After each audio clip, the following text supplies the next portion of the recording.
Itemi-inĩ rĩa kũhukia wendia na ũnyui wa njohi njĩkĩrĩre mũkana gĩtarũ-inĩ gĩa gatagatĩ wa bũrũri, kambĩini ya kũhũrana na njohi nĩ ĩratwarithio na mbere icigo-inĩ ngũrani, ambunge gĩtarũ-inĩ gĩkĩ magĩthugunda ndereti ya kuongerera thogora wa njohi.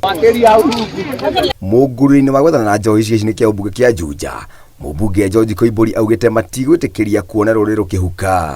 Tutahakikisha hakuna pombe haramu ambayo itaingia Juja, hakutauzwa bangi, hakutauzwa dawa za kulevya, na pia hakuna michezo hii ya kamari itaendelea katika Juja sub-county. Koimbũri athiĩte na mbere kuga mbunge gĩtarũ-inĩ gĩkĩ nĩ marathugunda ndereti ya kuongerera thogora wa njohi. Nĩ tũrendekithia watho mbunge wa kuga gũtirĩ hĩndĩ tũgwĩtĩkĩra thĩinĩ wa Mount Kenya region, thĩinĩ wa Juja na thĩinĩ wa bũrũri witũ wa Kenya gũkorwo kwĩna njohi ya thĩ wa ciringi 400.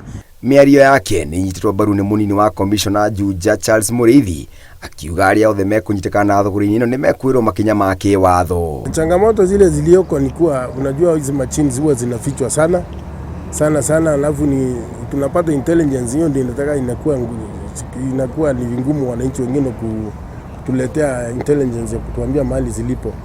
Mũngũrĩro-inĩ ũyũ njohi ĩtanyihĩire lita milioni 6 hamwe na macini cia gũthaka kamari nĩ ihithũkĩtio.